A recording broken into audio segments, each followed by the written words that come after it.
قریش کے بڑے بڑے سورما خاک میں مل گئے، مکے کے گھر گھر میں صف ماتم بچ گئی، ہر طرف انتقام انتقام کی صدائیں بلند ہوئیں، جنگ کی تیاریاں شروع ہوئیں اور بے دریغ دولت صرف کی گئی۔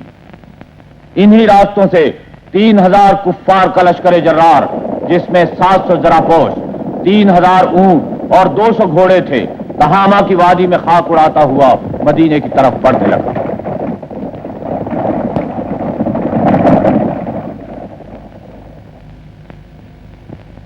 مدینے میں سرور دو عالم صلی اللہ علیہ وسلم نے صحابہ سے مشورہ کیا اور 6 شوال 3 ہجری کو بعد نماز جمعہ 700 بہادران اسلام کے ساتھ میدان احد میں داخل ہوئے۔ یہ ہے احد کا میدان جہاں لشکر اسلام سفارا ہوا، اور یہ ہے وہ پہاڑی جس پر حضرت عبداللہ بن جبیر کی سرداری میں 50 تیر اندازوں کو متعین فرمایا تاکہ کفار پشت سے حملہ نہ کر سکے۔ 7 شوال ہفتے کی صبح سورج طلوع ہوا تو لشکر کفار سے عورتوں کی صدائیں بلند ہوئیں جو کشتگان بدر کے خون کا انتقام لینے کے لیے جوش دلا رہی تھیں۔ کفار کا لمبردار طلحہ سب سے نکلا اور حضرت علی کے ایک ہی وار سے زمین پر ڈھیر تھا۔ عام لڑائی شروع ہو گئی، چاروں طرف سے کفار کی ہزاروں تلواریں بڑھی۔ حضرت حمزہ، حضرت علی، حضرت ابو دجانہ جوش و غضب کے پروں پر اڑتے ہوئے کافروں کے سر پر جا گرے اور صفے کی صفیں پلٹ کر رکھ دی۔ کفار کے پاؤں اکھڑ گئے، مسلمان کفار کے ہتھیار سمیٹنے لگے۔ 50 تیر انداز یہ سمجھ کر کے کفار بھاگ کھڑے ہوئے ہیں، پہاڑی سے اتر کر میدان میں آ گئے۔ کفار کے رسالے کے سردار نے بھاگتے بھاگتے پہاڑی پر نظر ڈالی تو وہ خالی تھی۔ لشکر کفار کو پھر جمع کیا اور اس طرف سے لشکر اسلام کی پشت پر حملہ کر دیا۔ گھمسان کی لڑائی شروع ہو گئی۔ کفار مکہ نے انسانیت سوز بے رحمی کا مظاہرہ کیا۔ نیزوں کی آندھی اٹھی، تیروں کی بارش ہوئی، تلواروں کے طوفان امڈے۔ رسول کے شہدائی دشمنوں کے تیر اور تلواروں کے وار سینوں پر روک رہے تھے۔ یہ ہے وہ مقام جہاں کونین کے سردار رحمت للعالمین کے دندان مبارک شہید ہوئے۔ حملے کا زور کم ہوا تو رسول برحق صلی اللہ علیہ وآلہ وسلم احد کی پہاڑی پر تشریف لے گئے۔ اسی جگہ حضرت فاطمہ الزہرا نے آپ کے زخموں کو صاف کیا اور پٹی باندھی۔ اس جنگ میں 70 جانثاران اسلام نے جام شہادت نوش فرمایا۔ یہ ہے سید الشہداء حضرت حمزہ کا مزار مبارک، جو سید الکونین کے حقیقی چچا، دودھ شریک بھائی، بے تکلف دوست اور جانثار صحابی تھے۔ اسی جگہ حضرت مصعب بن عمیر کا مزار مبارک ہے، جنہوں نے اسی جنگ میں جام شہادت نوش فرمایا۔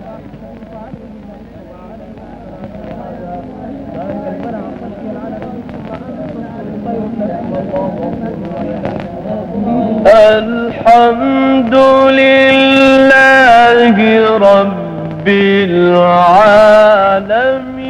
یہ ہے مدینہ منورہ کا تاریخی قبرستان جنت البقیع، جہاں جنگ احد کے باقی شہداء مدفون ہے۔ یہی وہ سرزمین ہے جس کی آغوش میں اہل بیت، صحابہ اکرام اور شہداء اسلام ابدی نیند سو رہے ہیں۔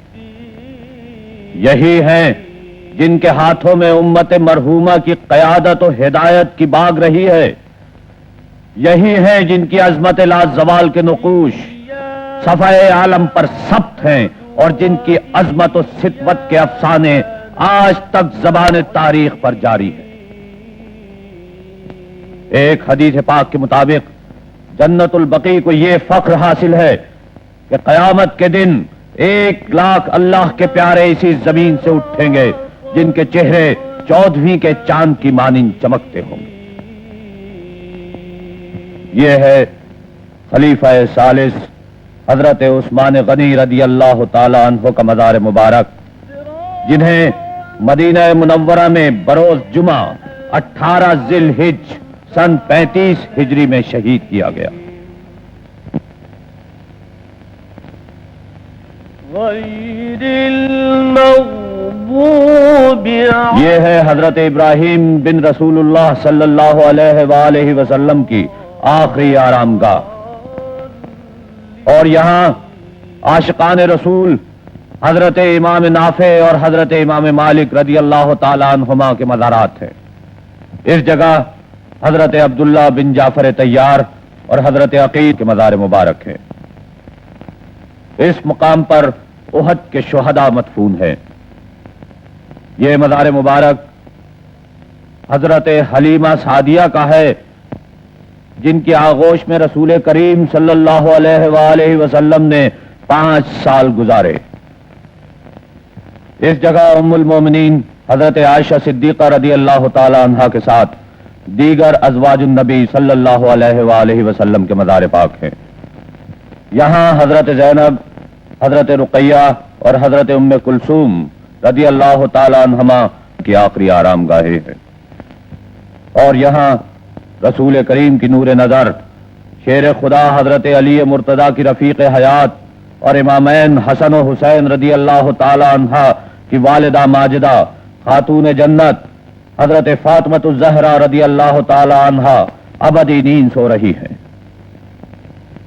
آپ کے پہلو میں امام عالی مقام حضرت امام حسن، حضرت امام زین العابدین، حضرت امام محمد باقر اور حضرت امام جعفر صادق علیہ السلام آرام فرما رہے۔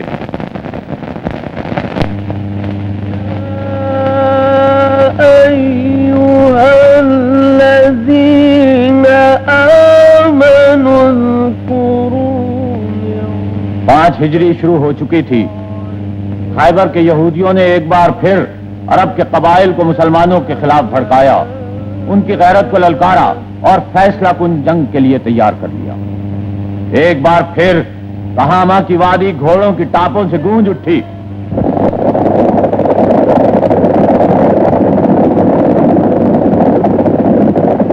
دس 10,000 کا لشکر جرار لات و حبل کے نعرے لگاتا ہوا مسلمانوں کو صفحہ ہستی سے مٹانے کے لیے مدینے کی طرف روانہ ہوا۔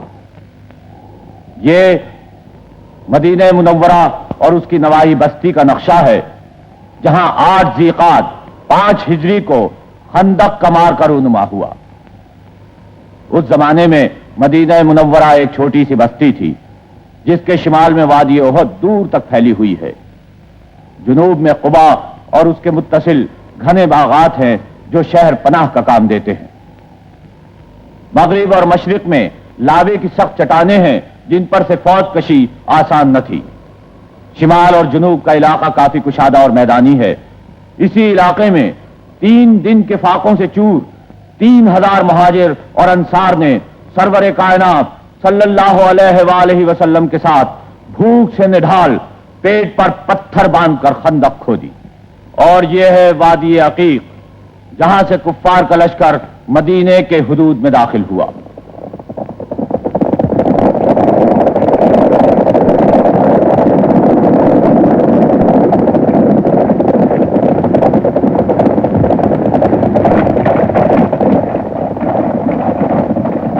یہاں ہے جبل سلحہ، جہاں مسلمانوں نے اپنے مورچے بنائے۔ اسی مقام پر 7 مساجد ہیں جو آج بھی خندق کے مارکے کی یاد دلاتی ہیں۔ اسی مقام پر خندق کے ساتھ ساتھ مجاہدین اسلام لشکر کفار کے سامنے سفارا ہوئے۔ اور یہ ہیں وہ میدان جہاں کفار عرب مدینے کا محاصرہ کیے ہوئے تھے۔ محاصرے کے دوران عرب کا مشہور بہادر عمر بن عبد ود میدان میں آیا اور مسلمانوں کو للکارا۔ مقابلے کے لیے شیر خدا حضرت علی مرتضی کرم اللہ وجہ الکریم تیار ہوئے۔ رسول اللہ نے اپنے دست مبارک سے امامہ باندھا، تلوار عنایت فرمائی اور رخصت کیا۔ حیدر کرار نے تیغ آبدار میان سے نکالی، قریش کے 1000 سواروں پر بھاری سورما کو پہلا وار کرنے کی اجازت دی۔ عمر نے بھرپور وار کیا، جسے شیر خدا نے ڈھال پر لیا۔ ڈھال کٹ گئی اور علی مرتضی کی پیشانی مبارک پر زخم آیا۔ اب اللہ کے شیر کی باری تھی ذوالفقار فضا میں بلند ہوئی اور قریش کے پہلوان کا بازو کاٹتی ہوئی جسم میں اتر گئی. نعرہ حق بلند ہوا اور مدینے کی وادی کانپ اٹھی.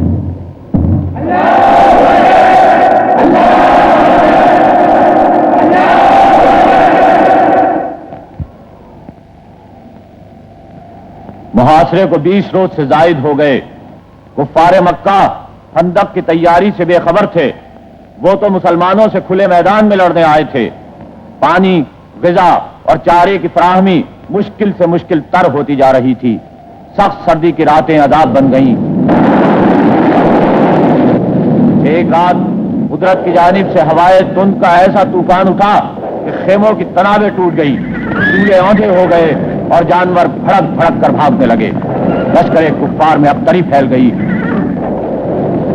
کفار عرب محاصرہ چھوڑ کر راہ فرار اختیار کرنے پر مجبور ہو گئے اور اس طرح 25 روز کے بعد مدینے کی سرزمین دشمنوں کے قدموں سے پاک ہو گئی.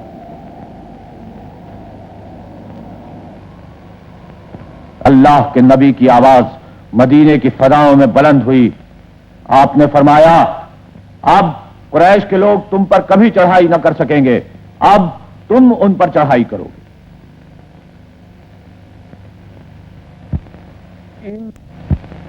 ان الذين يبايعونك انما یہ ہے مسجد حدیبیہ جو جدے اور مکے کے درمیانی شاہراہ پر واقع. رسول خدا نے بشارت ربانی کے مطابق عمرے کی تیاریاں مکمل کی اور اپنے 1400 جانثاروں کے ساتھ حدیبیہ کے اس مقام پر قیام فرمایا. کفار مکہ نے مسلمانوں کو حملہ آور سمجھ کر جنگی تیاریاں شروع کر دی. سرور دو عالم صلی اللہ علیہ وسلم نے حضرت عثمان غنی رضی اللہ تعالیٰ عنہ کو مکے روانہ کیا تاکہ ان کے مغالطے کو دور کرے. دوسرے روز خبر پھیل گئی کہ حضرت عثمان شہید کر دیے گئے. تمام مسلمان مضطرب اور بے چین ہو گئے. سید الکونین کے ہاتھ پر جانثاری کی بیعت کی اور حضرت عثمان کا قصاص لینے کا عہد کیا. یہ ہی بیعت رضوان ہے جس کا ذکر کلام پاک میں آیا ہے. دوسرے روز شہادت حضرت عثمان کی خبر غلط ثابت ہوئی اور کفار مکہ اور مسلمانوں کے درمیان سب سے پہلا صلح کا معاہدہ مرتب ہوا، جس کی پہلی شرط تھی کہ مسلمانوں کو اس مرتبہ طواف و زیارت کعبہ کے بغیر مدینے واپس جانا ہوگا. مسلمان آئندہ سال مکے میں ان شرائط کی پابندی کے ساتھ آ سکتے ہیں کہ اسلحہ میں صرف تلوار اور وہ بھی نیام میں بند ہو. 3 روز سے زائد مکے میں قیام نہیں کر سکتے.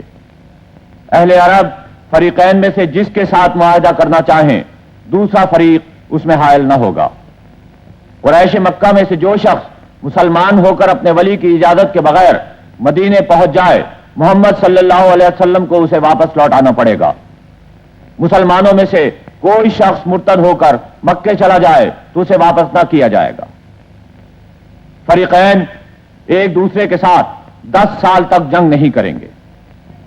آج قریش نے پہلی مرتبہ مسلمانوں کو بحیثیت قوم تسلیم کیا اور وحی الہی نے معاہدہ حدیبیہ کو فتح مبین قرار دیا.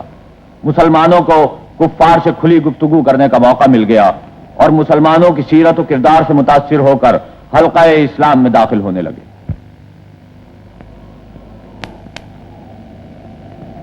عرب کے سینے پر یہ ہے خیبر کا وہ مقام جہاں یہودیوں کا سب سے بڑا مرکز تھا. اسی علاقے سے مسلمانوں کے خلاف سازشوں کے جال پھیلائے گئے، غیر مسلم قبیلوں کو بھڑکایا گیا اور نت نئے فتنے اٹھائے گئے. محرم کا مہینہ تھا اور 7 ہجری. کونین کے سردار حضرت محمد مصطفیٰ صلی اللہ علیہ وآلہ وسلم 1600 مجاہدین کو لے کر سب سے بڑے فتنے کی سرکوبی کے لیے وادی خیبر میں خیمہ زن ہوئے. ان مجاہدوں کو نہ ساز و سامان حرب حاصل تھا نہ در و مال، نہ ان کے پاس آلات جنگ تھے نہ کوئی مسلح فوج. چند بوریا نشین تھے جنہوں نے دعوت الہی پر لبیک کہا اور اللہ کے لیے دنیا والوں سے اپنا رشتہ قطع کر کے اللہ کی راہ میں جان دینے کے لیے گھر سے نکل کھڑے ہوئے. یہ ہے قلعہ خیبر، جہاں یہودیوں نے قلعہ بند ہو کر مسلمانوں سے مقابلے کی تیاریاں شروع کر دی۔ 20 روز تک لشکر اسلام برسر پیکار رہا، مگر مکمل فتح حاصل نہ ہو سکی۔ آخر 21ویں دن رسول برحق احمد مجتبی محمد مصطفیٰ صلی اللہ علیہ وسلم نے لشکر اسلام کا سردار شیر خدا حضرت علی مرتضی کو بنایا اور قلعے پر حملے کا حکم دیا۔ نعرہ حق خیبر کی چٹانوں سے ٹکرایا، شمشیر علی فضا میں بلند ہوئی اور مجاہدین نے خیبر پر حملہ کر دیا۔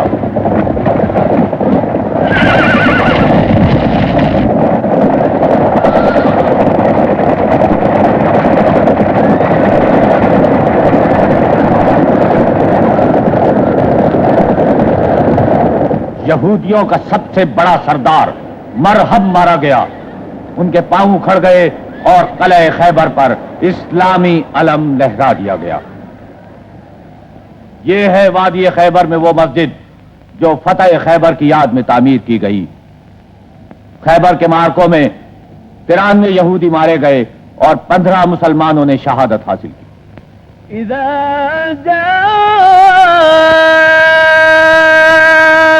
نصر اللہ والفتح، خیبر فتح ہو چکا، اب مسلمانوں کے سامنے پورا جزیرت العرب تھا، جس کے بڑے حصے میں تاریکیوں کا دور دورہ تھا۔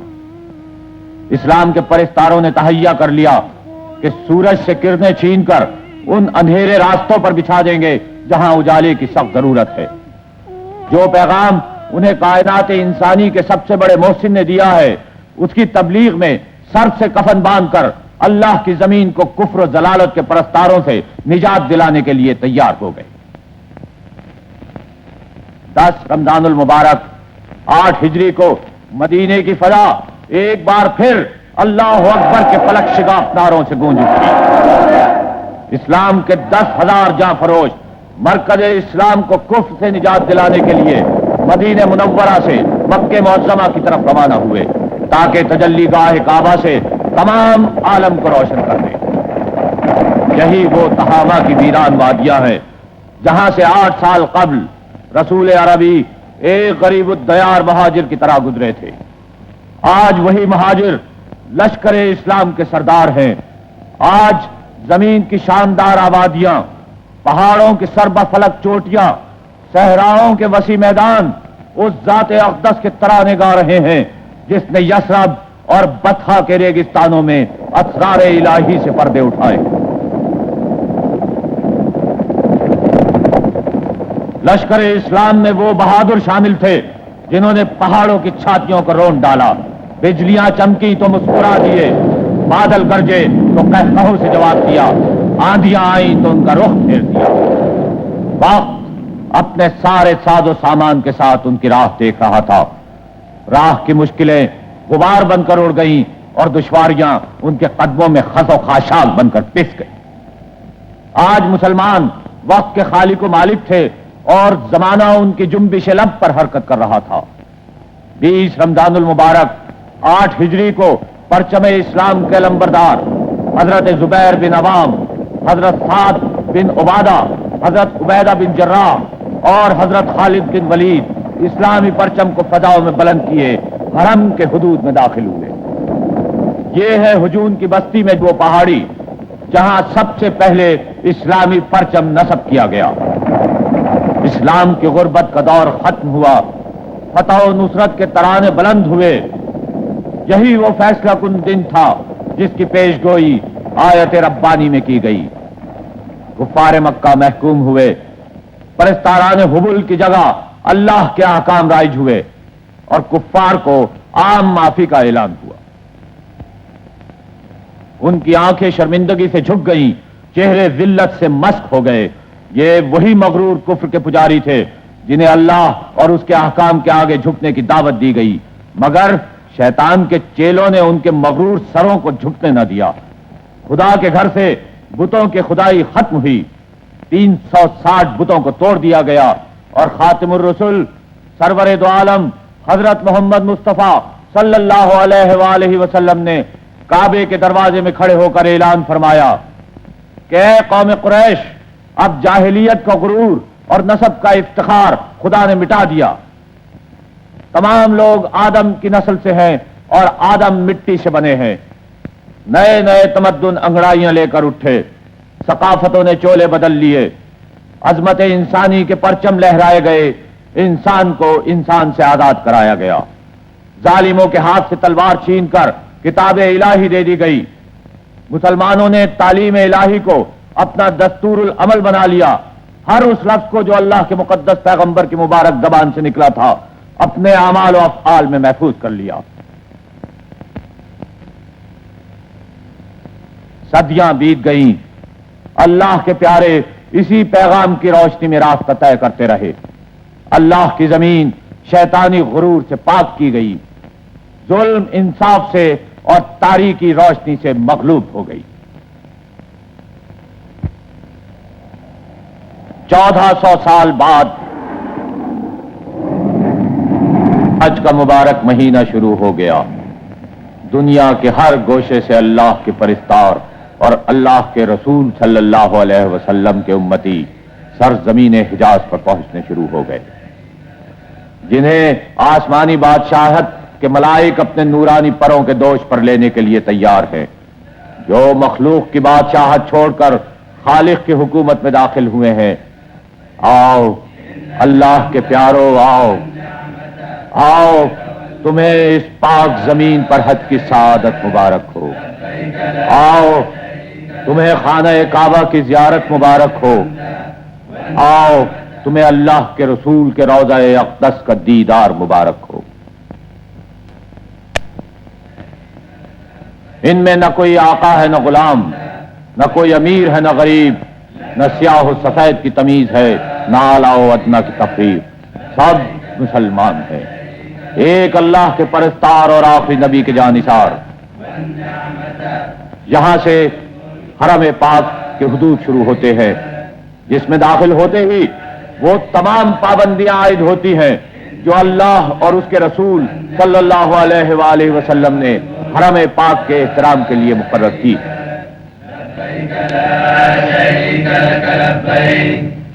7 ذی الحجہ مکہ مکرمہ کی تمام فضا بادشاہ ارض و سما کی تعریف میں گونج رہی ہے۔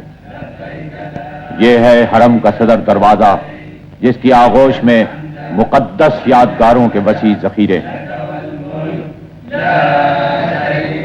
اللہ سب سے بڑا ہے، اللہ سب سے بڑا ہے، اللہ سب سے بڑا ہے، نہیں کوئی معبود سوائے اللہ کے، اور اللہ سب سے بڑا ہے۔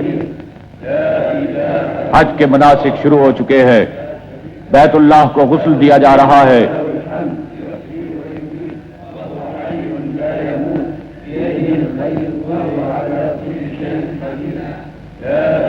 خادم حرمین شاہ فیصل بن عبدالعزیز غسل کی تمام رسومات میں شریک ہے۔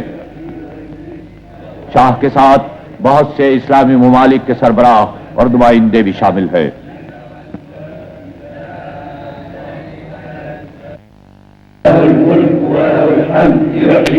خانہ کعبہ خدا کا وہ پاک گھر ہے جس سے افضل کوئی عبادت گاہ نہیں، جس کے بارے میں سردار کونین حضرت محمد مصطفیٰ صلی اللہ علیہ وآلہ وسلم کا ارشاد ہے کہ اللہ جل شانہ کی 120 رحمتیں روزانہ اس گھر پر نازل ہوتی ہے، جن میں سے 60 طواف کرنے والوں پر، 40 نماز پڑھنے والوں پر اور 20 بیت اللہ کو دیکھنے والوں پر۔ اللہ اکبر، کتنی عظمت ہے اس عبادت گاہ کی۔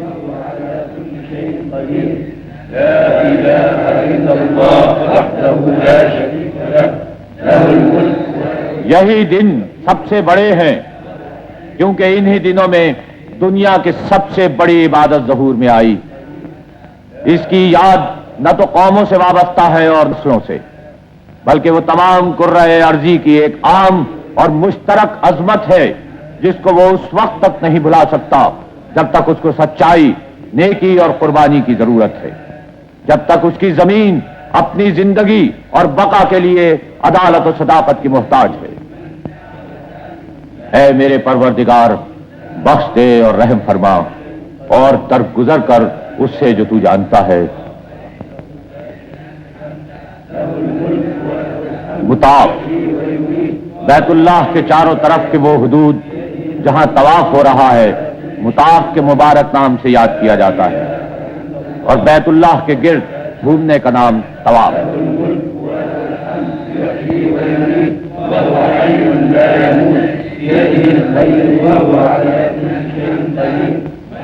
حجر اسود، اس پاک پتھر کو جنت سے اتارا گیا، ہر طواف کے بعد اسے بوسہ دیا جاتا ہے، اسی مقام سے طواف کعبہ شروع ہوتا ہے اور اسی مقام پر ختم ہوتا ہے۔ حتیم، یہ حتیم کا مقدس حصہ ہے جو حضرت ابراہیم علیہ السلام کے دور میں بیت اللہ کے اندر تھا، آج بھی یہ مقام کعبے کا حصہ مانا جاتا ہے۔ مقام ابراہیم وہ متبرک پتھر ہے جسے حضرت جبریل علیہ السلام نے پیش کیا اور جس پر کھڑے ہو کر حضرت ابراہیم علیہ السلام نے خانہ کعبہ کی تعمیر فرمائی۔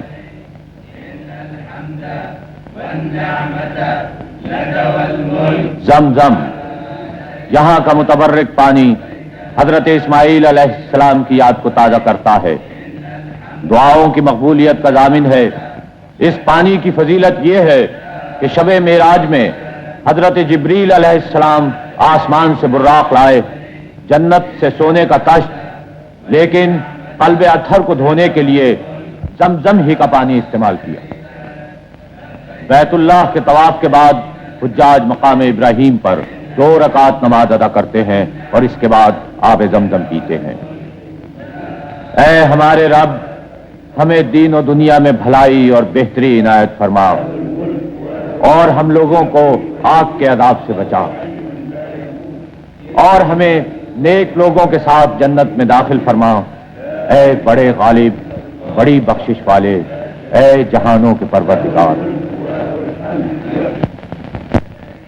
یہ صفا اور مروہ کا درمیانی حصہ ہے جہاں فرزندان توحید سعی کرتے ہیں۔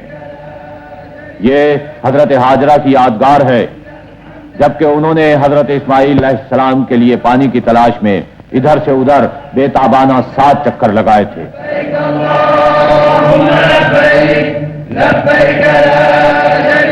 8 ذی الحج ان گنت فرزندان آدم منا روانہ ہو گئے، جہاں بارگاہ رب العزت میں ظہر، عصر، مغرب، عشاء اور فجر کے وقت سر بسجود ہو گئے۔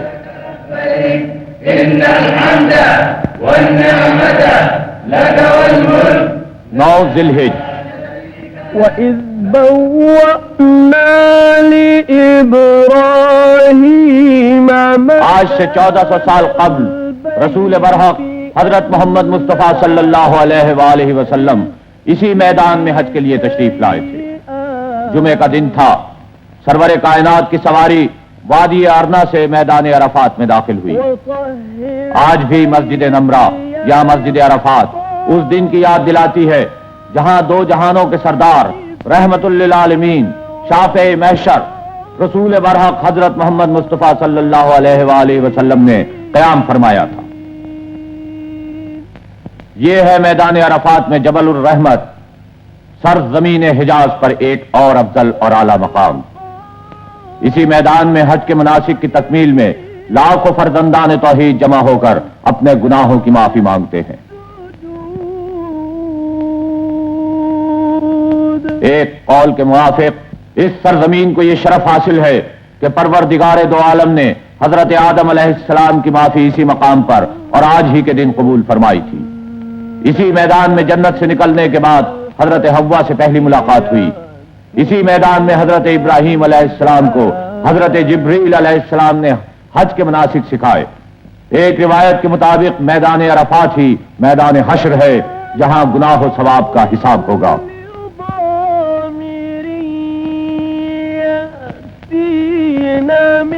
زوال کے بعد سید الانبیاء اپنی اونٹنی قصوہ پر سوار ہو کر بطن ارنا میں تشریف لائے۔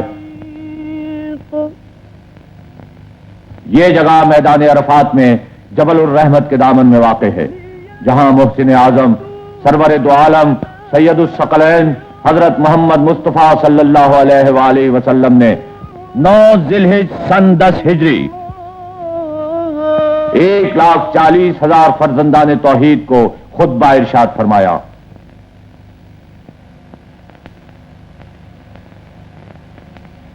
آپ کا ارشاد ہے کہ اے لوگوں، میں جو کچھ کہوں اسے غور سے سنو. شاید آئندہ سال اور اس کے بعد پھر کبھی یہاں تم سے ملاقات نہ ہو سکے. اے لوگوں، تم پر ایک دوسرے کی جان و مال تا قیامت حرام ہے. جس طرح آج کے دن اور اس مہینے ذو الحج میں ایک دوسرے کی بے حرمتی نہیں کرتے. جس کسی کے پاس دوسرے کی امانت جمع ہو اس کے مالک کو لوٹا دی جائے. آج سے ہر قسم کا سود ختم کیا جاتا ہے راس المال کے سوا. نہ تم ایک دوسرے پر ظلم کرو، نہ قیامت کے دن تمہارے ساتھ ظلم کیا جائے گا. خدا تعالیٰ نے سود کو ممنوع فرما دیا ہے. عباس کا جو سود دوسروں کے ذمے واجب الادا ہے اسے موقوف کیا جاتا ہے. جاہلیت کے مقتولین کا قصاص ودیت دونوں کل عدم قرار دی جاتی ہیں. سب سے پہلے بنو ہاشم کے بچے ابن ربیعہ بن حارث بن عبد المطلب کے فرزند کا بدلہ اور دیت معاف کرتا ہوں. اس کے بعد مجھے بتانا ہے کہ زن و شوہر دونوں ایک دوسرے کے سامنے جواب دہ ہیں. اذا جملہ یہ کہ کسی عورت کے لیے غیر مرد کو اپنے قریب کرنے کا حق نہیں. دستور عام کے مطابق ان کے خورد و نوش اور ان کے لباس کا پورا لحاظ رکھو اور ان کے معاملے میں حسن سلوک سے ہاتھ نہ کھینچو. وہ تمہارے نکاح میں آ جانے سے تمہاری پابند ہو جاتی ہیں اور اپنے نفس کی مالک نہیں رہتی. لیکن تم بھی خیال رکھو کہ آخر کلمہ ایجاب و قبول کے ساتھ ہی تم نے اللہ کی اس امانت کو اپنی تحویل میں لیا ہے اور انہی کلمات کے ساتھ انہیں خود پر حلال کیا ہے. اے لوگوں، غور سے سنو. جو کچھ تم سے کہہ رہا ہوں اس کی وضاحت کے لیے 2 چیزیں چھوڑے جا رہا ہوں. اگر تم اسے مضبوطی کے ساتھ پکڑے رہو گے تو کبھی ٹھوکر نہ کھاؤ گے. وہ چیز بجائے خود نہایت واضح ہے اور وہ خدا کی کتاب اور اس کے رسول کی سنت ہے. خدا بندہ، تو سن رہا ہے کہ میں نے اپنا فرض ادا کر دیا. میدان عرفات میں فرزندان توحید کی آوازیں بلند ہوئیں. یا اللہ، میں گواہی دیتا ہوں کہ رسول اللہ نے اپنا فرض ادا فرما دیا. خطبے کے بعد حضرت بلال نے تکبیر پڑھی اور شافع محشر نے اپنے 1,40,000 جانثاروں کے ساتھ ظہر اور عصر کی نماز ادا فرمائی. اس کے بعد یہ آیت کریمہ نازل ہوئی: آج کے دن میں نے تمہارے لیے دین کو کامل کر دیا اور اپنی نعمت تم پر پوری کر دی اور تمہارے لیے دین اسلام ہی کو پسند کر لیا.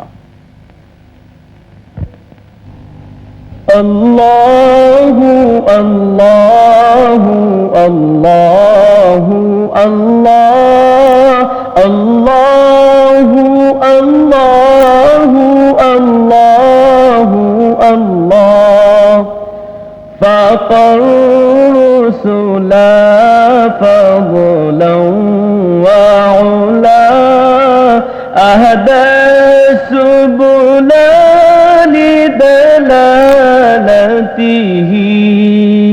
الله الله الله الله الله الله الله الله كنز الكرم مولى النعم هادي الأمم لشريعته الله الله الله الله الله الله الله الله أزكى النسب آل الحسب كل العرب في خدمته الله الله الله الله الله الله الله الله 1400 سال گزر چکے ہیں اسلام کے پرستار دین محمدی کے جانثار عرفات کے میدان میں اللہ کے احکام کی بجا آوری کے لیے جمع ہوئے ہیں۔ آج 9 ذی الحج ہے۔ فرزندان توحید کا ٹھاٹھے مارتا ہوا سمندر حد نگاہ تک پھیلا ہوا ہے۔ دشت و جبل میں لاکھوں فرزندان توحید کی دعائیں گونج رہی ہیں۔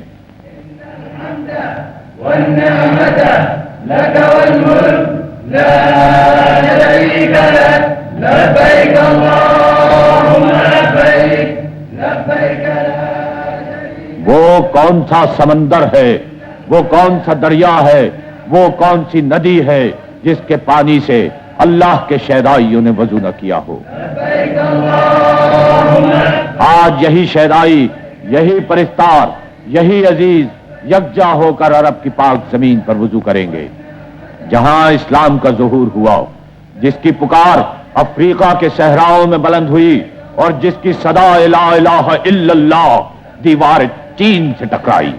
اسی سرزمین کے رہنے والوں نے فقر و فاقہ کو ہمیشہ اپنی دولت سمجھا، زہد و تقویٰ کو اپنی اقلیم کا تاج و تخت بنایا، بے نیازی کے لازوال خزانوں پر ہمیشہ قانے رہے، علم و حکمت کے بوریے پر بیٹھ کر دنیا اور دنیا کے ساری عظمتوں سے بے پرواہ رہے۔ شاہان عالم نے ان کے پھٹے پرانے دامنوں کو عقیدت سے بوسے دیے اور انہوں نے اللہ کی چوکھٹ پر سر نیاز جھکا کر تمام قرۂ ارض کی عظمتوں اور رفتوں کو اپنے سامنے سرنگوں دیکھا۔ خدائے پاک نے اپنی رحمتوں کے دروازے ان پر کھول دیے اور دین و دنیا کی تمام نعمتیں ان پر نچھاور کر دی۔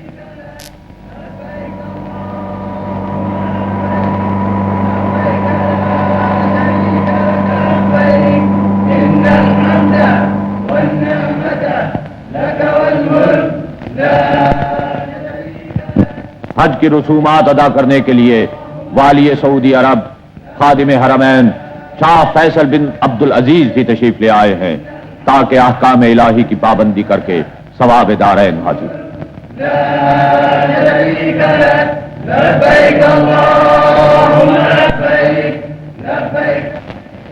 عرفات کے میدان میں جب لوگ جمع ہوتے ہیں تو حق جل شانہ دنیا کے آسمان پر اتر کر فرشتوں سے فخریہ ارشاد فرماتے ہیں، میرے بندے دور دور سے پراگندہ حال آئے ہیں، میری رحمت کے امیدوار ہیں، اگر ان کے گناہ ریت کے برابر ہوں یا بارش کے قطروں کے برابر ہوں یا سمندر کے جھاگ کے برابر ہوں تب بھی میں نے معاف کر دیے۔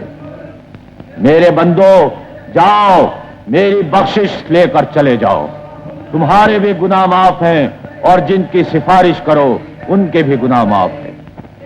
مسلمانوں، آج رب العالمین شہنشاہ ارض و سما خالق کون و مکان کی رحمت جوش میں ہے، بھر لو اپنی جھولیاں اس کے کرم سے، لوٹ لو دو جہانوں کی نعمت اس کے رحم سے، مانگ لو شفاعت کہ آج رب دو جہاں نے تمہارے گناہ بخش دینے کا وعدہ فرمایا ہے۔ اس وقت جو تمہاری زبان سے نکلے گا اللہ کے فرشتے اسے اپنے نورانی پروں پر اٹھائیں گے، تمہاری صداؤں کو اپنی آغوش میں لے کر آسمانوں اور زمینوں کے مالک کے حضور پیش کر دیں گے۔ وہ قبول کرنے والا ہے، وہ معاف کرنے والا ہے۔ یا اللہ یا اللہ یا اللہ ہمیں دین اور دنیا میں سرفراز فرما۔ یا اللہ ہمیں قبر کے عذاب اور دوزخ کی آگ سے بچا۔ یا اللہ ہمیں اور ہماری اولاد کو نماز قائم کرنے کی توفیق عطا فرما۔ یا اللہ ہمارے ماں باپ کی اور مومنوں کی خطاؤں کو بخش دے۔ یا اللہ ہمیں وہ بھلائی دے جو تجھ سے تیرے نبی نے مانگی، اس چیز کے شر سے تیری پناہ مانگتے ہیں جس سے تیرے نبی صلی اللہ علیہ وسلم نے مانگی۔ یا اللہ ہمارے دل میں رسول برحق کی محبت بھر دے اور ان کے احکام پر چلنے کی توفیق عطا فرما۔ یا اللہ ہمیں روز محشر نبی کریم صلی اللہ علیہ وسلم کی شفاعت سے سرفراز فرما۔ یا اللہ بیماروں کو شفا دے، یا اللہ بے روزگاروں کو روزگار دے، یا اللہ بے اولادوں کو نیک اولاد دے، یا اللہ غریبوں کو خوشحالی دے، یا اللہ ہمارے بازوؤں میں قوت حیدری دے تاکہ ہم اپنے وطن کی حفاظت کر سکیں۔ یا اللہ ہمارے ایمانوں میں تقویت دے کہ ہم اپنی قوم کا سر فخر سے بلند کر سکیں۔ یا اللہ ہمارے ارادوں میں پختگی دے تاکہ ہم تیرے نام پر قربان ہو سکیں۔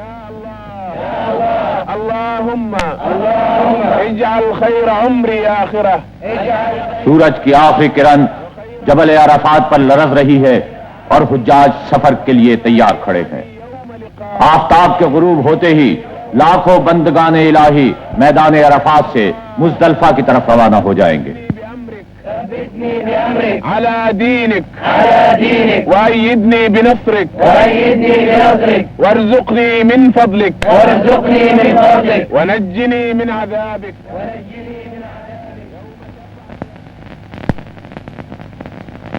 یہ ہے مزدلفہ میں مشعر الحرام کا وہ پاک مینار جہاں حضرت آدم علیہ السلام اور حضرت حوا علیہ السلام تمام رات حضور خداوندی میں سربہ سجود رہے، پروردگار کی نعمتوں کا شکر ادا کیا اور رحمت و بخشش کی دعائیں مانگی۔ اسی متبرک مقام پر حضرت ابراہیم خلیل اللہ اور حضرت اسماعیل ذبیح اللہ نے عبادت کی۔ اسی مقدس جگہ سرور کائنات سید الانبیاء حضرت محمد مصطفیٰ صلی اللہ علیہ وآلہ وسلم تمام رات رب کونین کی حضوری میں سربہ سجود رہے۔ آج بھی عرفات سے واپسی پر حجاج تمام رات اسی میدان میں گزارتے ہیں اور حضور خداوندی میں دست بدعا رہتے ہیں۔ اسی جگہ سے مینا میں شیطان کو مارنے کے لیے کنکریاں جمع کی جاتی ہیں۔ 10 ذی الحج۔ اے اللہ یہ مقام مینا ہے جس میں میں حاضر ہوں، میں تیرا بندہ ہوں اور تیرے بندے کا بیٹا ہوں۔ میں تجھ سے دعا کرتا ہوں کہ مجھ پر ایسا احسان کر جیسا کہ تو نے اپنے ولیوں پر کیا۔ اے اللہ میں پناہ مانگتا ہوں تیری دین کی محرومی اور مصیبت سے۔ اے سب سے زیادہ رحم کرنے والے،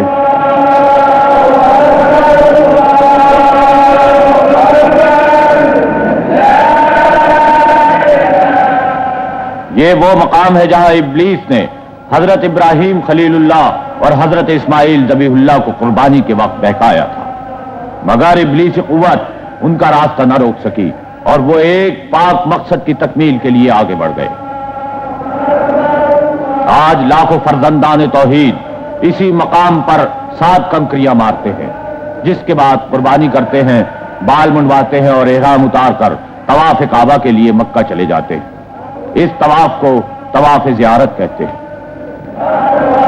11 اور 12 ذی الحج کو حجاج مینا میں قیام کرتے ہیں اور جمرہ اولا، جمرہ وسطیٰ اور جمرہ عقبہ پر 7 کنکریاں مارتے ہیں۔ طلوع آفتاب سے زوال تک رمی مسنون ہے، زوال سے غروب تک مباح ہے اور غروب سے فجر تک مکروہ ہے۔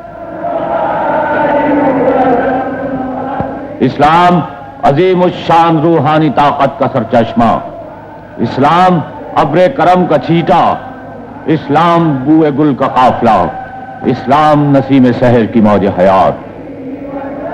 اسلام کے فرزندوں نے خدا کی راہ میں جان و مال قربان کیا تاکہ دنیا کو آباد کریں۔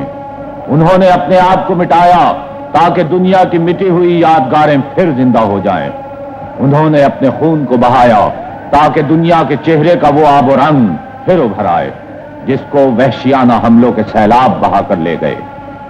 دنیا نے دیکھ لیا کہ عرب کے جن میدانوں میں خاک اڑ رہی تھی اس میں نسیم خوشگوار کے جھونکے چلنے لگے۔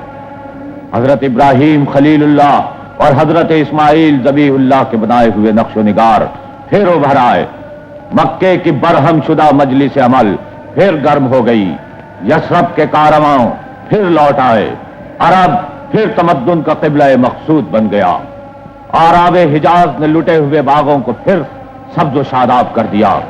آج عرب کی سرزمین اللہ جل شانہ کی تمام نعمتوں سے مالا مال ہے۔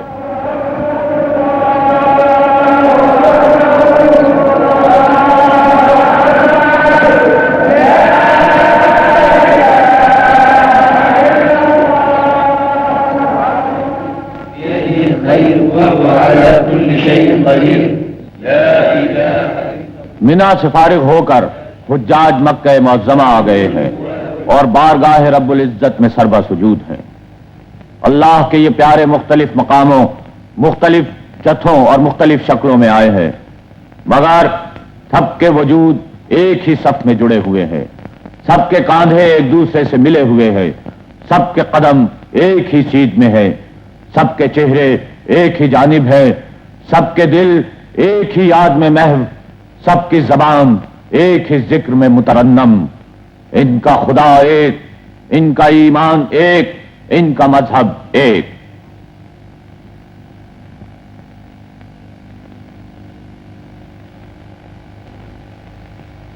نماز سے فارغ ہو کر اللہ کے یہ نیک بندے پھر طواف کعبہ میں مشغول ہو گئے۔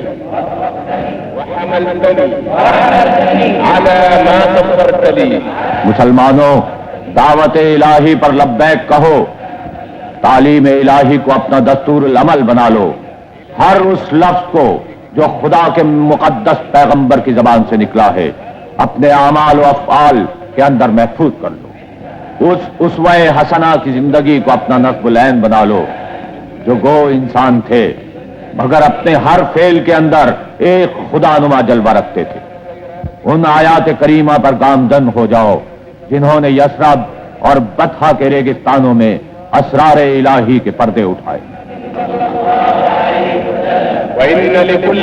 اے اللہ، نہ بنا میرے اس حج کو آخری زیارت گاہ اپنے گھر کی، اور اگر تو اس کو آخری زیارت بنائے تو اس کا بدلہ جنت عنایت کر۔ ولكل راج ثوابا ولكل ملتمس لما عندك جزاء۔ حج کے مناسک پورے ہو گئے، اللہ کے شہدائیوں تم گناہ سے پاک ہو گئے، تمہاری خطائیں غفور الرحیم نے بخش دی۔ اب نماز کو قائم رکھو، احکام الہی کی پابندی کرو، سنت رسول پر عمل کرو اور نیکی و سچائی کو اپنا مقصد حیات بنا لو۔ رجاء لما عندك فلا تخيب یا حج کے مناسک ختم ہو چکے ہیں، اب رسول کے شہدائی، انسانیت کے سب سے بڑے محسن، سلطان کونین، سید المرسلین، پیغمبر الہی صلی اللہ علیہ وآلہ وسلم کے روضہ اقدس کی زیارت کے لیے مدینہ منورہ روانہ ہو گئے۔ محبوب کبریا سے میرا سلام کہنا، سلطان انبیاء سے میرا سلام کہنا، بشمس والضحا سے میرا سلام کہنا، عالم کے دلربا سے میرا سلام کہنا، میرا سلام کہنا، میرا میرا سلام کہنا، میرا سلام کہنا، میرا سلام۔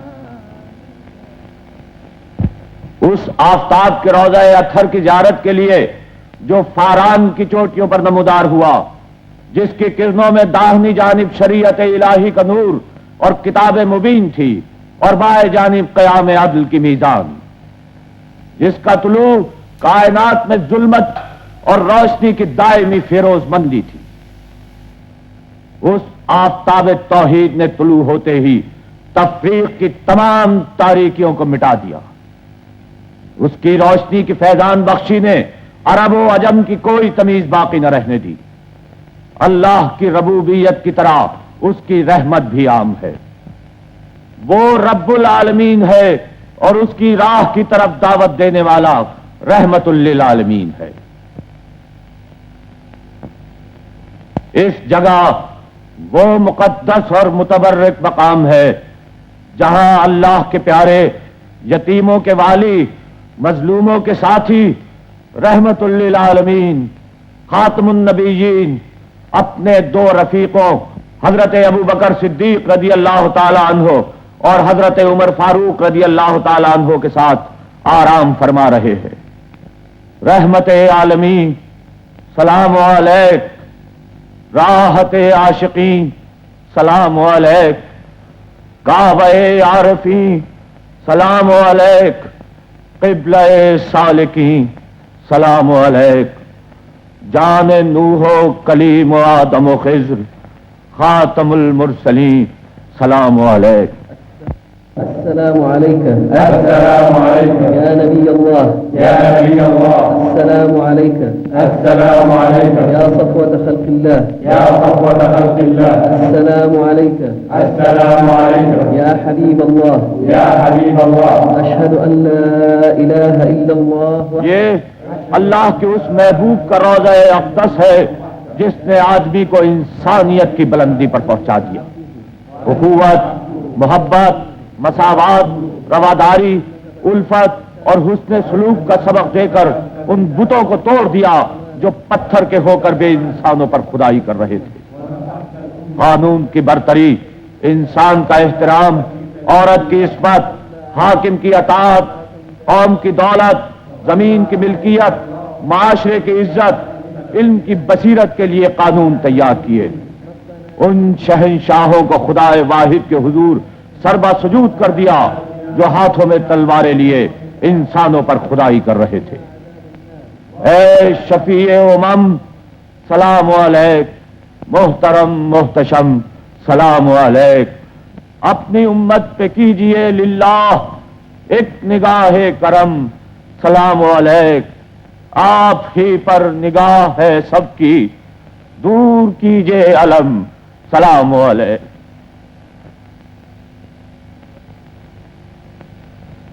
یہ ہے مسجد نبوی کا وہ مقدس حصہ جسے ریاض الجنہ کہتے ہیں۔ اسی مقدس مقام پر محراب نبوی ہے۔ یہی وہ جگہ ہے جہاں شہنشاہ کونین امامت فرمایا کرتے تھے۔ محراب کے قریب منبر ہے جہاں داعی حق وحی الہی کی ترجمانی اور انسانی سعادت و ہدایت کے وعظ فرمایا کرتے تھے۔ یہاں اہل صفہ دین کی تعلیم میں منہمک رہا کرتے تھے۔ اسی جگہ قرآن پاک کا درس دیا جاتا تھا۔ غرض یہ کہ مسجد نبوی کا ایک ایک ستون اللہ کی سچائی کا، اللہ کی وحدانیت کا، اللہ کی صداقت کا گواہ ہے۔ اسی مسجد سے عرب کے صحرا نشینوں نے توحید، معرفت، طریقت، شریعت اور حقیقت کا علم حاصل کیا۔ یہی وہ عظیم درس گاہ ہے جس نے دنیا کو تہذیب اور تمدن سکھایا۔ اسی مقدس مسجد سے بے مثل فوجی جرنیل، بے نظیر فاتح، بلند ترین سیاستداں اور مدبرین نکلے۔ اسی دربار سے حضرت زبیر بن عوام، حضرت سعد بن ابی وقاص، حضرت عمر بن عاص، حضرت ابو عبیدہ بن جراح، حضرت سعد بن عبادہ اور حضرت خالد بن ولید فاتح عالم بن کر نکلے۔ جنہوں نے زمین کے جغرافیہ اور اس کی خشکی اور تری کی حدیں تبدیل کر دی، جنہوں نے ایک نئی تاریخ، ایک نئی تہذیب، ایک نئے تمدن اور ایک نئی معاشرت کو جنم دیا، جنہوں نے زمین کے بسنے والوں کو خدا واحد کا پیغام پہنچایا۔ یہی وہ جگہ ہے جہاں سے روم اور شام، ایران و مصر، عراق و عجم کی فتوحات کا اعلان کیا گیا۔ یہی وہ مقدس مقام ہے جہاں قیصر و کسریٰ کے دبدبے نے دم توڑ دیا۔ یہی وہ مقدس ترین مسجد ہے جہاں سے اسلام کی نورانی کرنیں تمام دنیا پر پھیلتی چلی گئی، اور جس میں 1400 برس سے لاتعداد مسلمان رب دو جہاں کے حضور سربت سجود ہوئے۔ مسجد نبوی کا ایک ایک گوشہ خود اپنی تاریخ ہے، وہ تاریخ جس نے انسانیت کو ضیاء بخشی، وہ تاریخ جس نے انسان کو اخوت اور مساوات کا سبق دیا، وہ تاریخ جس نے کفر کی تاریکیوں کو ایمان کی روشنی میں تبدیل کر دیا۔ آپ بدر الدجا، آپ شمس الضحا، آپ کہف الورا، آپ نور الہدا، آپ آقا کل، آپ ختم الرسل، آپ مشکل کشا، آپ خیر البشر۔ اگر تم دولت مند ہو تو مکے کے تاجر کی تقلید کرو، اگر تم غریب ہو تو شعب ابی طالب کے قیدی کی کیفیت سنو، اگر بادشاہ ہو تو سلطان کونین کا حال پڑھو، اگر رعایا ہو تو قریش کے محکوم کو ایک نظر دیکھو، اگر فاتح ہو تو بدر و حنین کے سپہ سالار پر نگاہ دوڑاؤ، اگر شکست کی ہے تو مارکہ احد سے عبرت حاصل کرو، اگر جوان ہو تو مکے کے ایک چرواہے کی سیرت پڑھو، اگر یتیم ہو تو عبداللہ و آمنہ کے جگر گوشے کو نہ بھولو، اگر بچے ہو تو حلیمہ سعدیہ کے لاڈلے کو دیکھو، اگر شوہر ہو تو ختیجہ اور عائشہ کے مقدس شوہر کی حیات پاک کا مطالعہ کرو، اگر اولاد والے ہو تو فاطمہ کے باپ اور حسن و حسین کے نانا کا حال پوچھو، اگر ثالث ہو تو کعبے میں حجر اسود کے نظر جماؤ، اگر استاد ہو تو صفا کی درسگاہ کے معلم کو دیکھو، اگر واعظ ہو تو مسجد مدینہ کے ممبر پر کھڑے ہونے والے کی باتیں سنو، اگر عدالت کے قاضی ہو تو مدینے کے منصف کو پڑھو۔ غرض تم جو بھی ہو، کسی حال میں بھی ہو، تمہاری زندگی کے لیے نمونہ، تمہاری سیرت کی درستی کے لیے سامان، تمہارے ظلمت خانے کے لیے ہدایت کا چراغ اور ایمان کا نور حضرت محمد مصطفیٰ صلی اللہ علیہ وآلہ وسلم کی پاک زندگی کے خزانوں میں ہر وقت اور ہر دم مل سکتا ہے۔ اس پر عمل پیرا ہو تاکہ دین اور دنیا میں سرفراز ہو۔ کہ محمد سے وفا تو نے تو ہم تیرے ہیں، یہ جہاں چیز ہے کیا لوح و قلم تیرے۔ صلی علی نبینا صلی علی محمد صلی علی شفیع